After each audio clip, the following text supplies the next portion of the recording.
Hi everybody, it's Nikki here. 안녕하세요. 저는 Nikki입니다. Welcome to Hallyu Heaven. And this video is going to be about the East Light.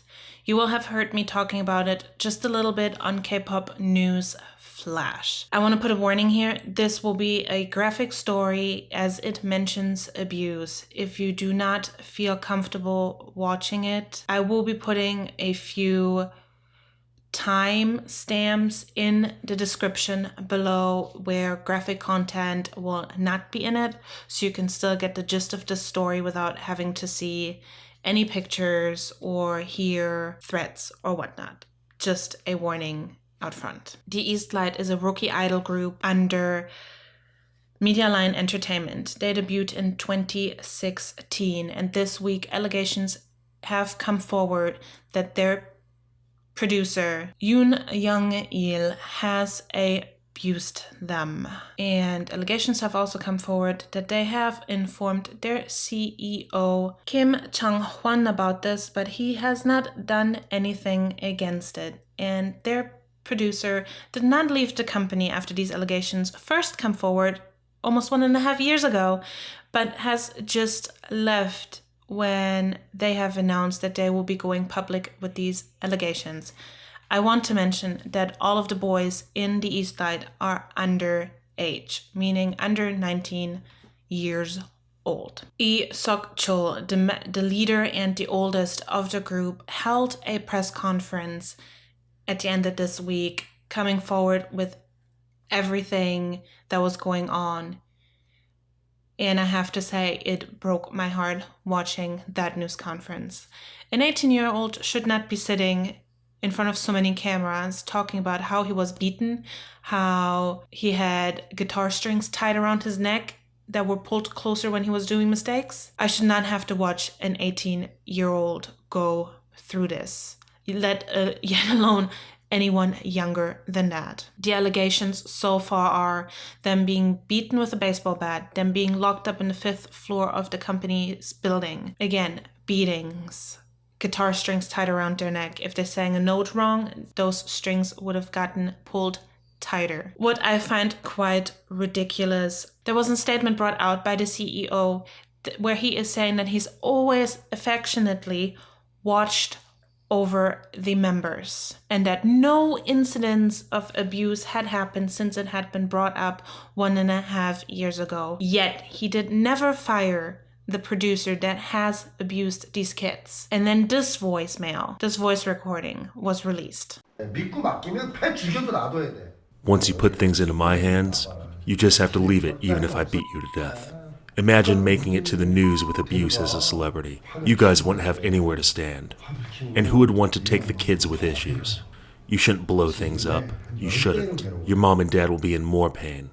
It'll be 10 times more painful. This voice recording clearly shows a different side to him than him watching affectionately over the children when he's the one also threatening them that they better never come forward with this. The reason why I'm also filming this video is to bring a bit more light into this situation, because this is child abuse and this is also against human rights.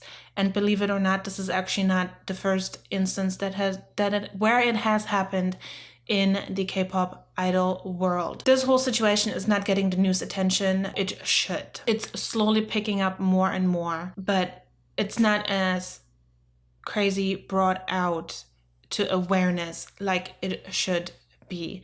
I want you guys to be aware of these allegations, to this happening, this child abuse. There are petitions out there directly to sign to make people more aware, to have Media Line Entertainment be brought to justice, to have justice for the East Light. And Lee Sok-chul and his little brother are going to go ahead and go legally after their CEO and the PD. PD also means producer. It's a short word, if you didn't know. Their lawyer has also said that he is more than willing to take on all the other members under his wing to go after Media Line Entertainment, especially the CEO, Kim Chang-hwan, and the producer, Yoon Young-il. My heart hurts so much. I'm a mom, as you guys know. I am a mom. I have my own child. She's 10. These kids are not too much older than my own kid. These kids couldn't even tell their parents because they were threatened to be killed. What it did to them, not just physically, all the bruising, all the gashes, all the blood, this messed them up in their minds as well. Psychologically, they are going to have issues for a very long time, if not forever. Producers and their CEOs are supposed to be very much like parents. They're supposed to have a very close bond, especially with the producers. They're like a family in an idol group.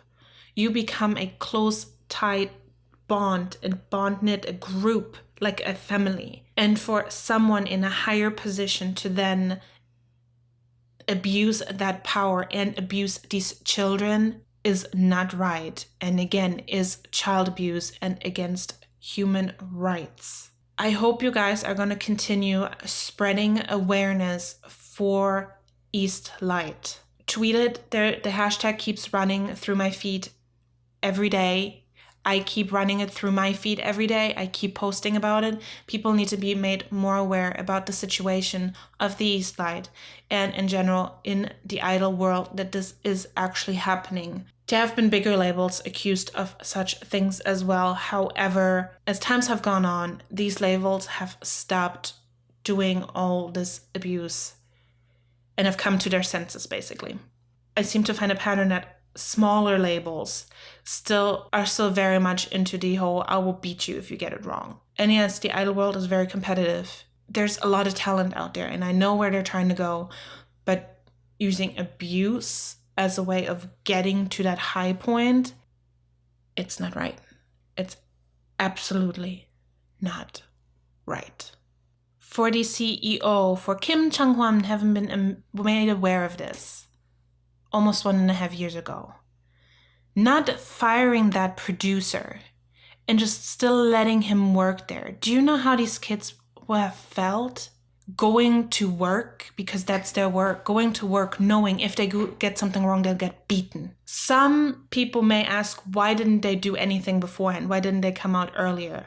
From someone who's gone through abuse, which if you didn't know, there's a whole big video on my channel about this. Going to get help for yourself and going to go public with something like that. You're worried about what will happen when that person that abuses you finds out what you did. But not only do you feel yourself like you're doing something wrong by going out and saying something. Getting help is not easy. So for these boys and Lee Seok-cheol to come public and have a press conference about this abuse, where it's absolutely in the eye of the world, is one of the bravest things he and the others have done.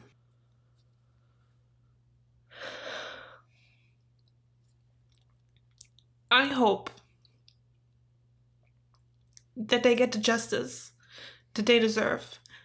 I hope that the court system will actually do what's right instead of being paid off, instead of having money speak. I hope these children get the justice they deserve and will no longer have to be under that entertainment company, will no longer have to work under Kim Chang-hwan.